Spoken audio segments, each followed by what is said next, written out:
Operation सिंदूर नहीं देश एक अच्छी देशर जनसाधारण यशस्वी प्रधानमंत्री नेतृत्व में तथा तीन सेना आकाश बाहिनी स्थल बाहिनी एवं जलपथ बाहिनी तीन सेना नेतृत्व में जो ऑपरेशन सिंदूर है से आम पहलगाँ घटनार उपयुक्त जवाब देलु। ये जवाब को देश देखुची, ये जवाब को जनसाधारण देखुची। कुचिन्ना माटी रे आज साधारण जनता त्रिरंगा पताका तले शपथ करुछंती से आम देश मातृकार एकता पाई जो माने शहीद होती से अमर आत्मार सद्गति पाई एवं देश को सुरक्षा करने जो ऑपरेशन सिंदूर करागला सन्त्रासवादी विरुद्ध रे एवं मुहत्तोड़ जवाब दिगला।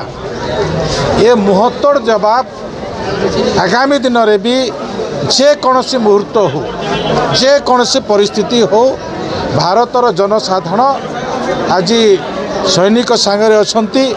भारतर जनसाधारण तीन सेना मुख्यों सांगरे अछंती। भारतर जनसाधारण यशस्वी प्रधानमंत्री नरेंद्र मोदी कार्यकलाप अछंती। ए प्रकार आज भारतवर्षर कुचिन्डारे वातावरण देखा जाइछि। से दृष्टि समस्त जनसाधारण ये जो देशभक्ति देश मातृका जो माने आज निजक बलिदान दौरान त्याग करुछंती से त्यागर उदाहरण साधारण जनता लोकों को दौची। सबुठार बड़ कथा है आम एक अच्छु देश एक अच्छी आम आतंकवाद विरुद्ध में जेकोसी मुहूर्त भी उपयुक्त पदक्षेप नहीं पार।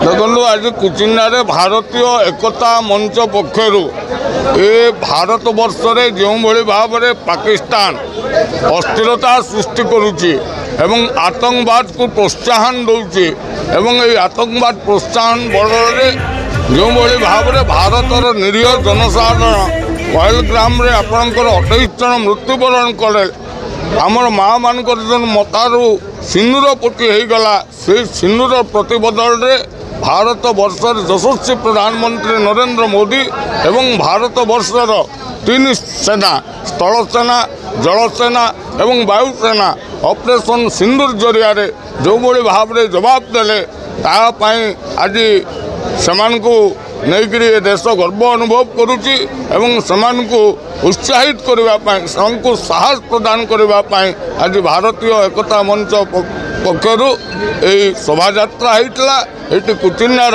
विभिन्न सामाजिक संगठन जोड़ी होते एवं आमर एटिकार जो स्थानीय प्रतिनिधि अच्छा माननीय मंत्री रवि नारायण नायक जोड़ी होते यहाँ आम निश्चित भाव में सौभाग्यर कथा।